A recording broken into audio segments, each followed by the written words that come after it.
नमस्कार, आप देख रहे हैं नेशनल इंडिया न्यूज़ और मैं हूं आपके साथ पारितोष मल।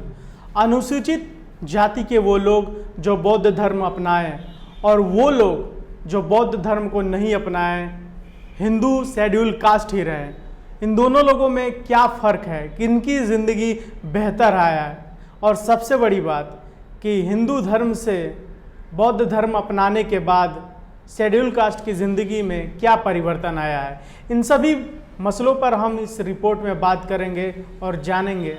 देखिए ये रिपोर्ट। जो शेड्यूल कास्ट जिनको मनुवाद में शिक्षा, विज्ञान, समझ, सोच से अलग रखा गया, उनका सालों से शोषण होते हुआ आया है, लेकिन बौद्ध धर्म जब से शेड्यूल कास्ट ने अपनाया उनके ज़िंदगी में परिवर्तन आया और मनुवाद छोड़ा तो इनके सोच, समझ, विज्ञान सभी चीज़ें बेहतर हुई हैं और जीवन में अमूल्यचूल परिवर्तन हुआ।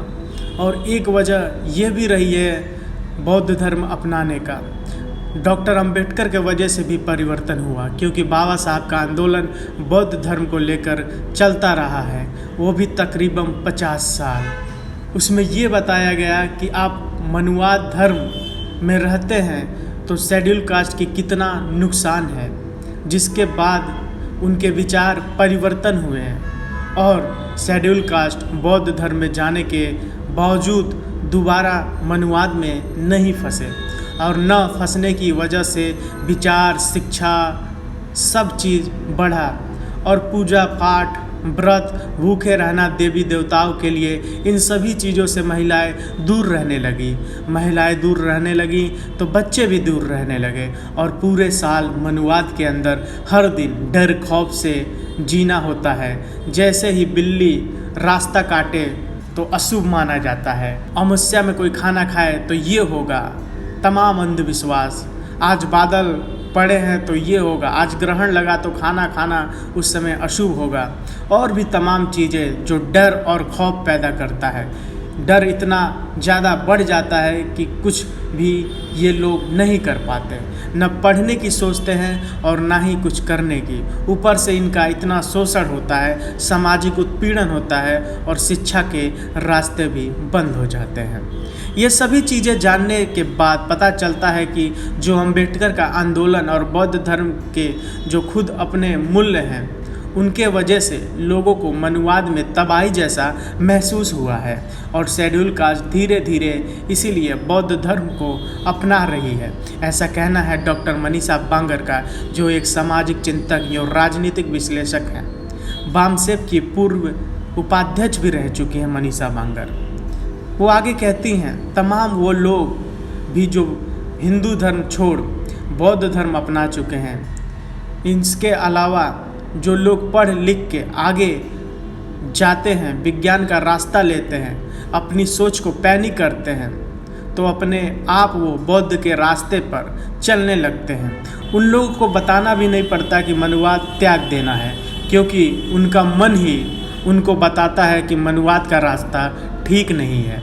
बौद्ध का रास्ता ही मानव कल्याण का रास्ता है, व्यक्तिगत कल्याण का रास्ता है, ऐसा पता चलता है और वो खुद ब खुद उसको अपना लेते हैं, बौद्ध के रास्ते पे चलते हैं। ये सभी बातें जो मैं आपको बता रहा हूँ डॉक्टर मनीषा बांगर का कहना है। साथ में उन्होंने ये भी बताया कि उनका खुद जन्म बौद्ध परिवार में हुआ है, जिनको ये छूट थी खुद वो तय करे कि वो कौन सा धर्म अपनाती हैं। उनके माता पिता ने ये परमिशन भी दिया था, लेकिन उन्होंने विचारों के आधार पर बौद्ध के दिखाए रास्ते और विचारों पर चलना ही सही समझा। वहीं दिलीप मंडल, जो एक वरिष्ठ पत्रकार हैं, उन्होंने इस सवाल का भी जवाब दिया है आंकड़ों के साथ। आपको बता दें कि सभी आंकड़े पिछली जनगणना की है। क्या होता है जब एक हिंदू शेड्यूल कास्ट अपनी पुरानी बेड़ियाँ तोड़कर बौद्ध बन जाता है? उनकी साक्षरता दर न सिर्फ हिंदू शेड्यूल कास्ट से बल्कि तमाम हिंदुओं से बेहतर हो जाती है। 2011 की जनगणना के मुताबिक बौद्धों की साक्षरता दर 81.29% थी, जो राष्ट्रीय औसत 72.98% से ऊंची है। हिंदुओं की साक्षरता दर 73.27% है, जबकि हिंदू शेड्यूल कास्ट की साक्षरता दर 66.07% है। अगर बात करें बौद्ध महिलाओं की साक्षरता दर 74% है, जो राष्ट्रीय औसत से 10% ज़्यादा है। दूसरी तरफ सीएम योगी के राज्य यूपी में बौद्धों की साक्षरता दर 68% है, जो हिंदू दलितों से 8% ज़्यादा है। बौद्धों का जेंडर रेशियो प्रति 1000 पुरुष 965 है, जबकि राष्ट्रीय औसत 945 है। बौद्ध परिवार का आकार हिंदुओं से छोटा है, वहाँ मात्र मृत्यु दर हिंदुओं से कम है। भारत की 31% आबादी ही शहरों में रहने के काबिल बन पाई है, जबकि 43% बौद्ध शहरों में रहते हैं। बौद्धों में कामकाजी लोग ज़्यादा हैं, लगभग 43.15% है। राष्ट्रीय औसत 39.79% है। भारत के 80% बौद्ध महाराष्ट्र में रहते हैं। उच्च शिक्षा में उनकी हिस्सेदारी किसी भी और धर्म से बेहतर है। चलिए आपको एक और प्राचीन काल की बातें बताते हैं जो खूब चर्चा होती है। मनुवाद क्यों बौद्ध को विष्णु का अवतार मानता है और बौद्ध धर्म में ऐसा नहीं है? इस पर डॉक्टर राजेंद्र प्रसाद सिंह कहते हैं, चूँकि बुद्ध को भारत में विष्णु का अवतार बाद में घोषित किया गया, इसलिए चीन और जापान में इसे लेकर कोरिया तक बुद्ध को विष्णु का अवतार नहीं माना जाता है। आखिर क्यों बार बार बुद्ध को विष्णु का 9वां अवतार बोला जाता है? इस पर वरिष्ठ पत्रकार अनिल चमड़िया कहते हैं कि अवतार हिंदुत्व का एक ऐसा टूल है जिसे उदारता के रूप में प्रस्तुत किया जाता है, जबकि वह वर्चस्व को बनाए रखने का टूल है। और सबसे बड़ी बात, हिंदू शेड्यूल का जो बौद्ध धर्म अपनाना चाहते हैं, मनुवाद छोड़कर, उनको ये बोला जाता है बौद्ध तो विष्णु थे।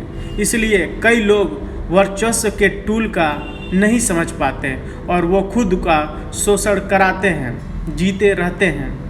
ऐसा माना जाता है कि बुद्ध भगवान बिल्कुल नहीं थे और बुद्ध की सोच भी यही थी, क्योंकि वो अंधविश्वास पाखंड को नहीं मानते थे। अभी कुछ दिन पहले बुद्ध पूर्णिमा थी। बुद्ध पूर्णिमा मनाने की परंपरा आधुनिक समय की नहीं है, ये प्राचीन है। फाहियान खुतन आए थे तो वो बैसाख पूर्णिमा के दिन बहुत धूमधाम से रथ यात्रा होती थी। बैसाख पूर्णिमा को भी बुद्ध पूर्णिमा कहा जाता, आपको बताते चले। दक्षिण भारत भी इस पर्व से अछूता नहीं है। जब फाहियान उत्तरी भारत में घूम रहे थे, तब तेलंगाना क्षेत्र में विनुकुंडा वंश का शासन था। विनुकुंडा वंश के 4वीं सदी के राजा गोविंद वर्णम थे। रानी का नाम परम महादेवी था। राजा और रानी दोनों बौद्ध विचारधारा के थे। रानी ने बौद्ध भिक्षुओं के लिए बौद्ध विहार बनवाए और राजा गोविंद वर्मन ने बौद्ध भिक्षुओं की देखभाल के लिए 2 गांव भी दान में दिए। राजा ने 2 गांव को जिस तिथि को दान में दिए, वो तिथि बैसाख पूर्णिमा थी, यानी बुद्ध पूर्णिमा। तुमालगुडेम के ताम्रपत्र में ये सब बातें लिखी हुई हैं। इसलिए मैंने कहा कि बुद्ध पूर्णिमा मनाने की परंपरा कोई आसमानी बात नहीं है, बल्कि प्राचीन है। ऐसा कहना है डॉक्टर राजेंद्र प्रसाद सिंह का।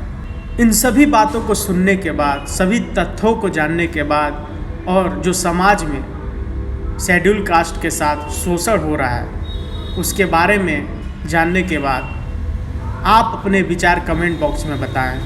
क्या मनुवाद छोड़कर सभी शेड्यूल कास्ट बहुजनों को बौद्ध धर्म अपना लेना चाहिए या नहीं?